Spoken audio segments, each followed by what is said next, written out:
It's a privilege to welcome to us Khosi. She's a psychologist and a fine lady. I think you will learn so much from her and she will mean a lot to you. Work with her for the next few days and I'm sure all of us will benefit from her presence here. Welcome. Thank you. Enjoy it. Great. Hi guys. I have to tell you it's really a privilege for me to be here and I'm saying this up front. I'm here, use me. And I mean that. Because I actually want to I want to die from being used up. I want my life totally finished, used up when I die. So don't leave anything that you can take and learn from me, okay? So why am I here? I'm here because, you know, when I heard Dream School, it rang bells inside of me that got me excited.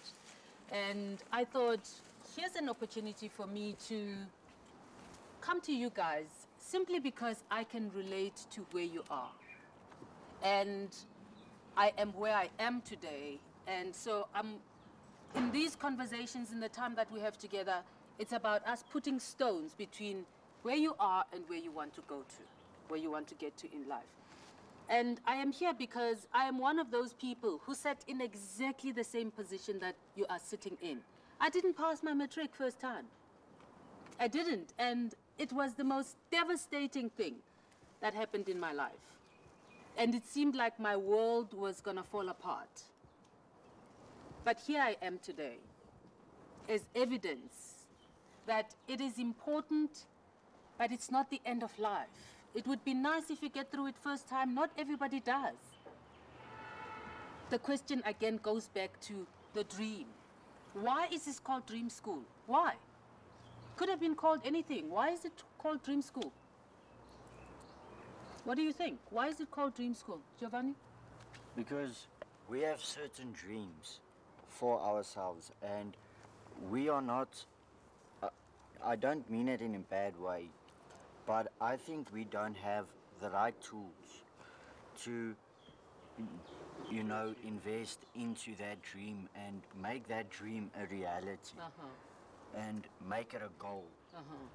So I think we are here so that they can help us and yourself help us to make their dreams a reality.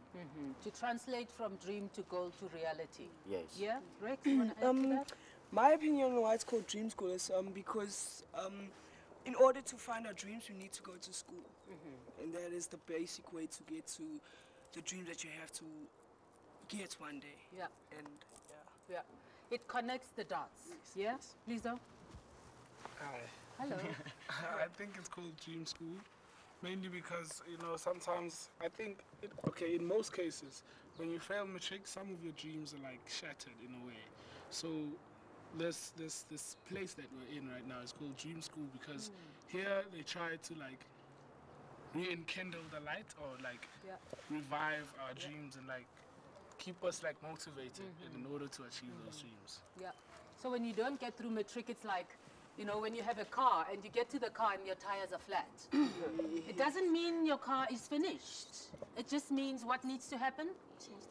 Just change the tires or inflate the tires, you know, put more air to them, they'll pump it up and the car gets back on the road. So the car is not finished just because the tires are flat. So that's exactly where you are and where we are on this journey. And it's a dream school because all of us are a dream that has come to life. You are all a dream in the mind of nature. All of us didn't exist until we came into existence. We were dreamed into being, and we are here to dream our own dreams into reality. And in that process, things happen. That's life. Things happen, but like the car with deflated wheels, this is about saying, how do I get my tires back on track so I can keep going on the road and make it happen? Lerato? I could say in a sense we're also here for clarity. You could say? I said, we're here for clarity. Clarity. Where there's clarity, there's direction. Absolutely. So, okay, fine. Dream School, it's not only about the dreams, but it's also about self-growth and clarity. Absolutely. So we may all have our own different dreams. Yeah. But And you then, do. but then again, we need the clarity in terms of getting there. Yeah. We need to know how to keep a balance emotionally and all that stuff. Yeah. With also workload as well. Yeah, yeah. So life, dust storms happen, nah? And when the dust storms, sometimes you look up in the sky, you don't see the sun because clouds have covered over it. Does that mean the sun doesn't exist anymore? No. It's just behind the clouds. So it's exactly the same with you guys.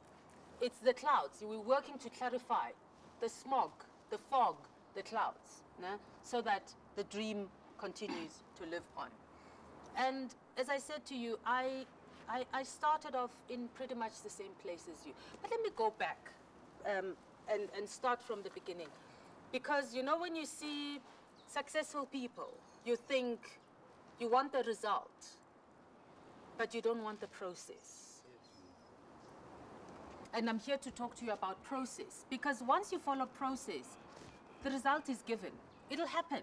It's just a matter of time. It'll happen. As long as you stay on process. I was born in Lukshin. Okay, so I come from no fancy place on earth.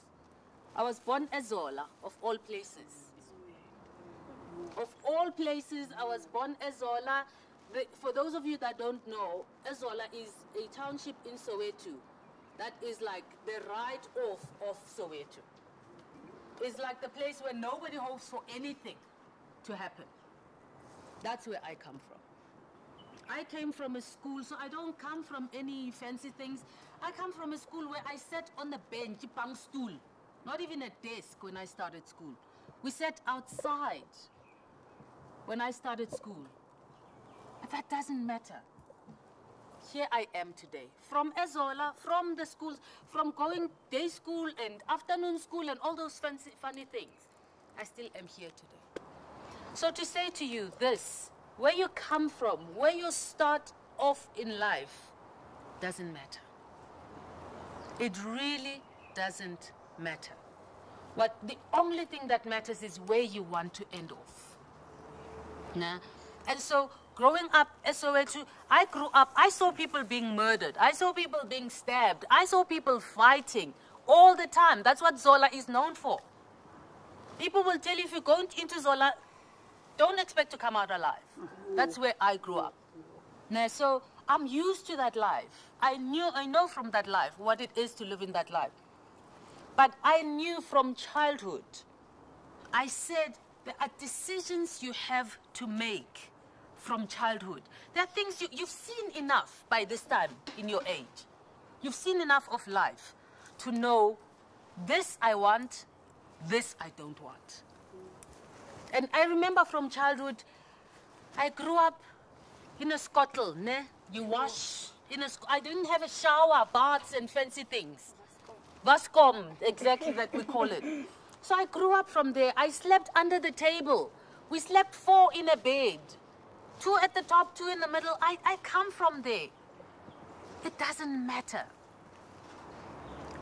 What matters is the quality of decisions that you're going to make along each day. Nah? Some of the decisions I made as a young girl was I saw women struggling because they were dependent on men. One of the decisions I made very early on, including my own family, and I'll tell you where I come from in terms of my family, because I know you're going through struggles, but let me tell you, I come from struggle with my family. But also, just in terms of the environment, I saw women struggling, becoming pregnant, and the boyfriend doesn't know you anymore. I saw women dependent on men for food, for everything. And those are the decisions I made from childhood, was this I don't want to happen to me. So your family circumstances that you come from are the closest lessons that life has given you, the closest gift, actually, that life has given you to know what you do not want to repeat. Because the only worse thing than where you come from, the circumstances that you come from, is by creating the same things yourself. That's the only worst thing in life. Because you have no control over what your parents did. How you were born, your circumstances, whether you eat brown or white bread doesn't matter. You may not have control over it, but you have control over what you do as the next generation of a person. The only thing more stupid and more tragic is for you to go and do exactly what you saw your parents doing. And I like to talk to you girls. Being a woman is not about being a baby-making machine. Do you hear me? Yes. It doesn't define you. Your ability to bear children does not define who you are. It is not a contest. It is not a thing that you have to acquire or to fulfill in order to feel that you're good enough as a person, as a woman. It doesn't have to be that. So don't feel under pressure when everybody in your street is falling pregnant, as they did in my time. My sister and I were the only two who were. This is for Pari. That stupid one. Yeah. Township lingo. We were the only ones that were like this, because everybody had boyfriends and everybody was in, and everybody was falling pregnant, and it became competition. And the time comes when people give you names because you are so too. They will give you names. There comes a time to be a Pari in life. Because your dream dictates to you that this I will do, this I will not do. Yeah? And the price you pay to get to where you want to get to in life is that you're going to be a Pari at some point. Some people are going to call you stupid. But let me tell you, those are the same people today. When I go to the same street where I grew up, what do they say now? Hey, sister. Hey, my sister. Hey, my friend. Hey, you're so lucky. Hey, 20 rands there, 50 rand there. Hey, man, buy me this, do me. You know, these same people. I'll tell you, my sister, the one time we lived in a street in Mfulo. And next door to our home, there was a Zion church. For those of you that don't know, they play drums the weekend through this church. And my sister was studying, so she would go Saturday, Sunday, take her books in the morning, walk down to a school to go and study there. Another girl in our street said to her, studying is going to make you crazy. Tell me where she is today. She's the same girl who then says, you are so lucky. Oh, look at you. You're so lucky. Oh, give me 20 rand, my friend. She forgets that it was those little things.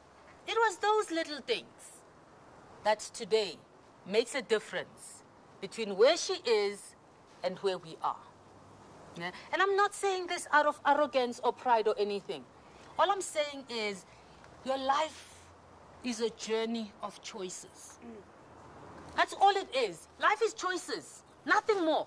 It's choices. You have a choice today. Are you going to wear this t-shirt or not? Are you wearing these shoes or not? Are you going to wake up or not? Are you going to put this on your hair or not? Yes, no, yes, no, yes, no. That's all it is. Everything is yes, no, yes, no. And ultimately, the quality of your life is going to be a reflection of the quality of your yes and your no. That's all.